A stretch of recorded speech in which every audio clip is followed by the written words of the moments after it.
Good morning, everyone. Thank you so much for hosting us. This is an incredible venue. To the Civo team and the events organizer, this event is spectacular, just like the previous Civo conference that we had the joy of being at in Texas. My name is Dan. My background's in computational physics. I'm a big consumer of computing power, and so when I hear people like Mark giving inspiring talks on the future of compute and how we can come together as a community to facilitate these innovative platforms for delivering the future, it gets me excited. And we wanted to echo and amplify some of that messaging through this slightly different take on compute. And my name is Jeroen van Bemmel. And before I start, I'd like to clarify something. So when Mark invited us last time in Austin to present at Civo, he said, guys, one thing, you can't do a product pitch. And as you're about to see, I think both Dan and I were very passionate about these topics that we talk about here.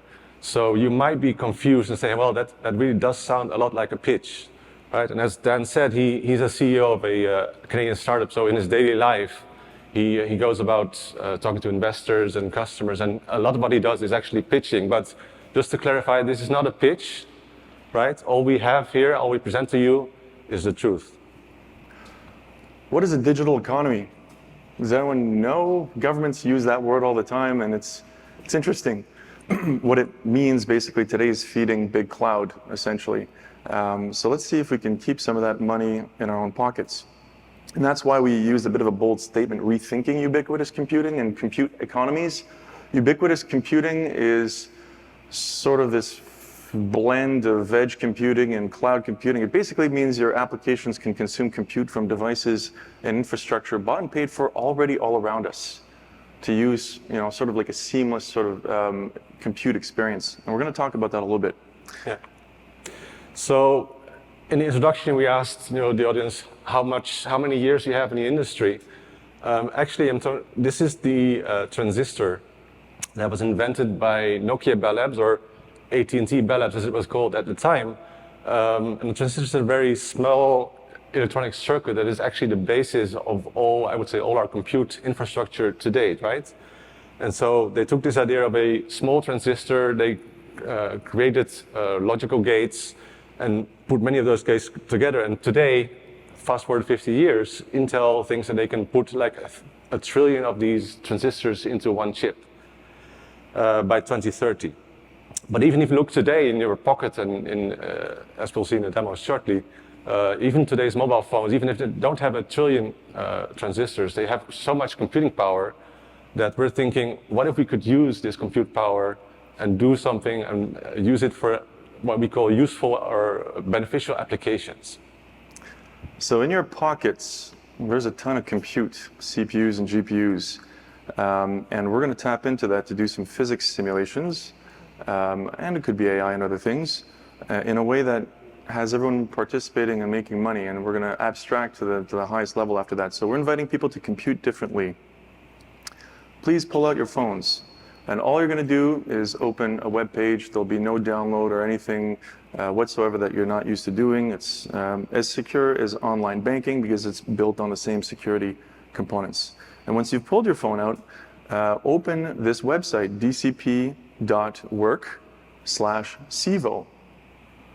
And the join secret or password is 82CV5X. And once you've done that, you'll be part of the Civo audience cloud, and we'll use that to do some compute. Jack Boost was here earlier, and he did such a good job with the demo. I could almost borrow him for this too. Yes, I was hoping he was going to be here. Maybe next time. So everyone did that and press start. And now what I'll do is I'll walk folks through some of the code that I wrote. And I'm not a computer scientist, I'm a physicist. So I know just enough coding to get my physics illustrated and on the page. Just like AI practitioners of AI modeling, they're not DevOps engineers. So you need this whole pyramid of people and skills to do compute nowadays. We've wanted to reimagine compute APIs that make it easy to, in 10 seconds, use arbitrary devices all around us to do arbitrary compute. So in this, I'll be real quick. Parameter sets are my parameters for my physics model. The work function is the model, which behind this tube forces package is about 400 lines of my math code, and it calls other math libraries. And then all I do is create a job where I use compute.for, parallel for loop, mapping that function to my parameter sets. And I'm putting that job into the Civo compute group. And then later on, I hook up some events, and then I just call results equals job.execute. So I'm going to run this, and we should see it appear on your phones. It's asking me for my password, so I pay with compute credits. The job went out, and if you're looking at your phones, slowly but surely there'll be some slices appear, and you can see results are coming back here. The first 3 will be in estimation mode, and then they'll all release to all devices. So what you're seeing here is distributed or distributive computing, arbitrary code and data transmission and execution securely across arbitrary devices. I don't know if you're running Android or Apple or whatever chips. Or Nokia. Or Nokia. It doesn't matter. Ubiquitous. This is ubiquitous computing, run anywhere, securely, instantaneously. So this is going to eventually complete, and we'll get nice plots, et cetera, et cetera. But arbitrary code execution. And you probably notice, actually I'll go back to the presentation, continue where we left off. Hopefully that was enough of a sort of a little taste. What's cool about the web is it runs everywhere. So you can run this on fridges, watches, phones, VR headsets, cars, laptops, basically any digital infrastructure around an individual, an enterprise, a government can be mustered together to do arbitrary compute. This is sort of what's going on in the background. So I wrote some code using an API, and it went to all your devices. The browser worker is just an example, but I want to talk about that one for a second. Can you imagine if the same 12 lines of code that we put into that worker page, we put onto the New York Times' web page? How many people are looking at the New York Times at any point? 6 million? 6 million nodes, like that. And revenue from the compute could replace web advertising. So imagine the next time you go on YouTube or Globe and Mail or whatever, it says, hey, do you want to do some compute for science in the background or stare at ads? Remember my choice. And then, of course, screensavers, a la City at home, et cetera. What's really important is this metering of CPU seconds, GPU seconds, and I/O performance adjusted. Instead of 70 pages of instance pricing, when you go to the big cloud providers, where it's like, okay, which region has the T4X large, et cetera, it's just write your code, deploy it, and only pay for what is consumed, adjusted for according to the resource itself. Where have we put this with our partners? This is doing genomics on one of the secure networks within one of the largest health research organizations in Canada. Here it is creating clouds out of computers and servers already behind hospital firewalls to optimize their surgical block schedules. We give it away for free to academic institutions because we believe, like Mark, in giving back to communities. So if you install the screensaver on 130 desktops, it's worth about $250,000 a year if you were to rent it from the big 3, which is ridiculous. Any self-respecting class lab room will have about 100 computers. Most universities and colleges will have thousands of computers lying around, which is into the millions of dollars worth of compute just sitting there doing nothing. And what they don't use, they could sell. Why? Because you can meter this stuff. Brazil, monitoring forest fire detection, or continuing the environmental theme. Right? This is AI in use for good. So there are probably like 8,000 plus cameras across the Amazonian rainforest. If you were to do inference on that 24/7 in the cloud, it'd be like $8 million a month. Instead, you can have an army of concerned citizens running screensavers so that at night it's looking, or during the day when it's not in use, you can detect the early signs of smoke and fire. This is the interface. It looks like a bank on purpose. So people can create as many of these accounts as they want to accumulate compute credits by doing work or buying them straight up. And on the other side, they can sell them for cash, or they can spend them to do work. It can be on global open networks, or it can be private within a hospital. Why? Because this is, when we're talking about cloud economies, this is the current cloud economy. Okay, you pay, they take your money. This is how it goes. Everyone's talking about AI. It's penultimately feeding the infrastructure provider, the big three. So what we're looking to introduce as a community is splitting up the pie. You know, if everyone participates, some people bring apps, some people bring network, some people bring compute, some people bring hosting, some people provide scheduling and orchestration and compute group organization. There is a way to take this cloud economics model, resplinter it to the benefit of all. And this is what I think should be the basis of our understanding of what a digital economy actually is, right? Where it benefits the community of people that come together to create that value.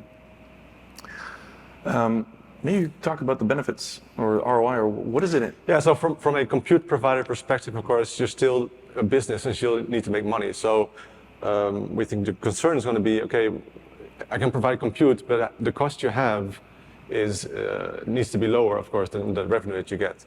So we think, and I think you've measured this in your lab, then, like the amount of the cost that you have for power and electricity. Of course, it depends on where you are in the world, but it's, you know, orders of magnitude less than the value of the compute that you can generate if people can find your compute resources, right? So I think the problem right now is, even with platforms like Civo, they're so relatively so small that big compute users, like governments, for example, they just don't have the capacity to buy those resources from those smaller providers. So the idea is, if you can tie together all these smaller providers, like your mobile phones, like the Civo, like the Deep Green, and all those smaller companies that Mark talked about, and you can offer one interface, one platform to just do compute, it becomes a better system for everybody. And this is why Canada, so being from Canada, I'm not really proud of where we sit on that graph, but it's the elephant in the room. Compute is directly tied to GDP. If you have more compute in your country, you can invent new medicines, new aircraft, stealth fighters, and all that stuff. So compute is the lifeblood of everything, I think. All this AI stuff is nothing without compute and data underneath it. And if your country depends on compute for its GDP, then you have a vested interest in making sure compute capacity is available. Canada is not doing too well in terms of its compute capacity. So much so that, and just again to tie this back to Civo and Mark out of the UK, Canada is looking to work with the UK increasingly to increase its capacity of affordable compute with a focus on sustainable, environmentally responsible compute. I like using this Globe and Mail article from 2016. Some people say, hey, it's too old, you can't use that anymore, it's not relevant. And I say, actually, look at those graphs on the right, 2016 is like the fourth dot over. The gap and the need for compute is even worse. So I'd like to say this Globe and Mail article has not aged very well. In fact, it's gotten a lot worse. Now, Government of Canada just announced $2.4 billion in funding for AI compute recently for sovereign compute capabilities. The country needs its own compute, going back to that GDP thing. But think of it this way. If you think the amount of phones in the room was cool to tap into, a typical telco will have about 7 million idle chips. That's about 106 times Canada's national compute capacity offered to its researchers currently. So imagine creating a compute economy out of those otherwise idle chips, generating revenue streams and accelerating innovation. And that's the same reason why Nokia's interested in this, right? So we build mobile networks, the base stations. Over the day, the network gets used, but during the night, most people are asleep and the usage of the networks goes low. So we can switch off those base stations and just put them on low power mode. Or we could think of other applications, other things to do with those compute resources. And that's why that's one of the reasons why we are interested in working with Distributive. Everyone's heard of or some people have heard of the iPhone 14 index. It's kind of a cool metric for what percentage of your salary would you have to pay to have the iPhone 14, which is about $1,000, right? And so in the Western world, it's about 2 to 3%. But if you go into certain countries in East Africa, like Nigeria, for example, 70% of the median salary would go towards buying an iPhone 14. Well, what else costs $1,000? A C5 2x large compute instance, and I chose that one deliberately. Using that for 6 months would cost about $1,000. It's 16 gigs of RAM and 8 vCPUs. That's this laptop on this podium, basically, right? 8 vCPUs, 16 gigs of RAM. 70% of the median salary in Nigeria would be obliterated in order to rent a C5 2X large for 6 months. What does this mean? Not everybody in the world is participating in the digital economies and AI and advancement and everything else. So the rich get richer, or the compute get computier, however you want to put it. So compute is accelerating a digital divide. And of course, it's to the benefit of the... It's the bigger is better model, right? So you get bigger and you get more economies of scale, so you get bigger, etc. It's a negative, well, from my perspective, a negative loop. And to compete, you must compute. And to compute, we are right now building data centers in people's backyards. It's 2% of the world's energy. Thank you to our previous speakers. We're looking at this as a potential stopgap in Canada. Like we did with the audience, which is a bit of a cheesy demo, but effective nonetheless. Imagine every telco, every university campus, every hospital coming together in different groups, creating compute groups of bought and paid for infrastructure to power all kinds of interesting applications. And so these are the demo partners. We did the fulsome demo at the last Civo conference. These are different companies with computing resources that can spin up workers and sell their compute to markets. And the way I would do that, if I wanted to here, remember earlier I was showing you this demo here, and we put it in the Civo compute group. All I have to do is add a couple of lines here, and all of a sudden now it's going to Hita, Bell, Deep Green, and others. So imagine being able to pull and workload and compute from wherever you want with like 4 lines of code. Yeah, I don't think we have time for the demo right now, but no, we're not going to do it. what I want to point out is where you do the compute also makes a difference, right? So Mark already talked to this in his introduction, in his keynote. Hita, for example, they're reusing the heat. They have these appliances they attach to people's homes. So when we do compute here, somebody in the UK is getting a shower. So, and we think that's important, right? So you're not only doing computations, but you're also contributing value to the world, and we promote that and we make it visible to the user so that you know, and you can pick actually where you deploy your workload, so that you can support those type of applications that you agree with, that you are interested in. I think we're going to wrap up. So the demo was arbitrary code for physics. Great. Well, this is the same platform used for AI compute. So all the companies in the world training AI models are spending money on the big cloud. All the companies operationalizing those ML models are spending on the big cloud. If you operationalize your AI models using compute that's already bought and paid for in your infrastructure, then you get dramatic reductions and data doesn't always have to leave the building. What's more is the bank I showed you earlier, this is the reskinned version. So any organization like NGen can create their own compute economy. Any country can create their own compute economy for internal or external or hybrid use. And so in the current engine model example, they spend a lot of cash on companies that then turn around and spend their cash on the big cloud. If you create a compute economy, those companies can work together and sell and buy and use compute from each other to keep all that money internal. This is compute economies.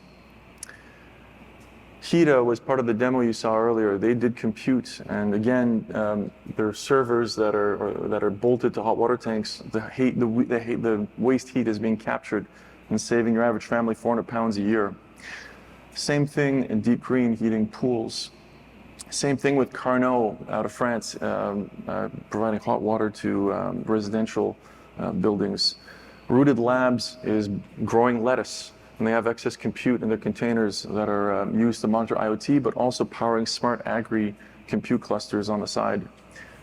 And now we're wrapping up for real. Yeah, this is my pet project. You could say I live in Houston, so this is a map of Texas, and the colors you see there are the prices of electricity. As you can see, especially in the west of Texas, we have prices that are even going negative. So you get paid to run compute over there.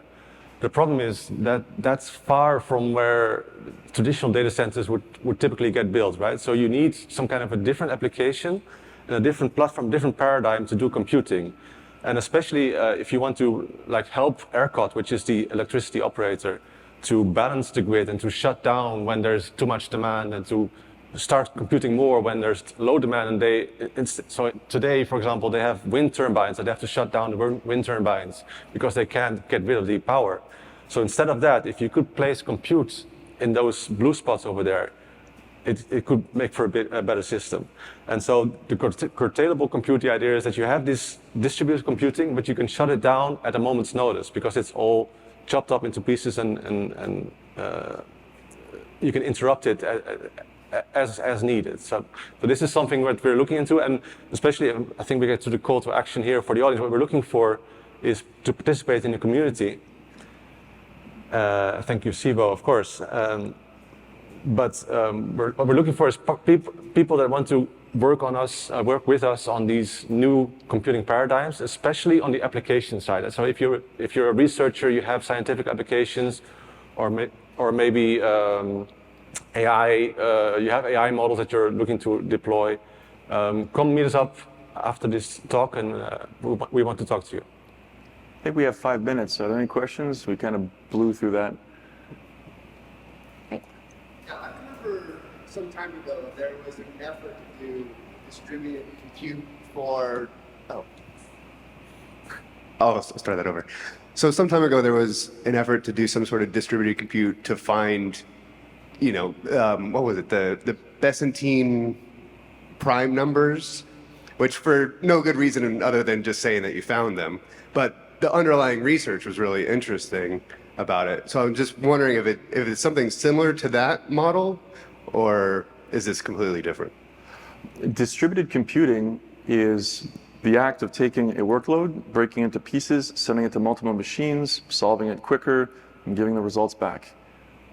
That's been the same for decades, whether it's AWS, which is a bunch of computers, a bunch of nodes that you can spread a bunch of Docker images through Kubernetes. It's same thing.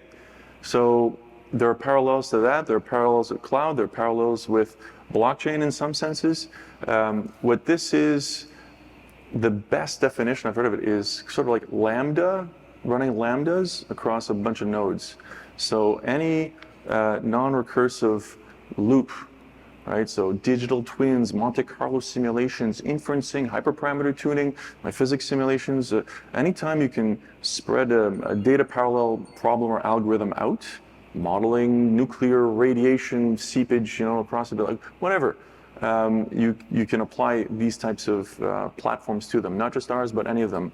So in that example, that was their use case. The examples you were showing earlier, the machine vision ones specifically, if you had 10,000 pharmacies and they had each 20 cameras and they were detecting shoplifting, instead of processing that footage 24/7 in the cloud on EC2 instances, do it using computers in the back office or a nearby provider, creating these compute economies. So SETI at home is another example.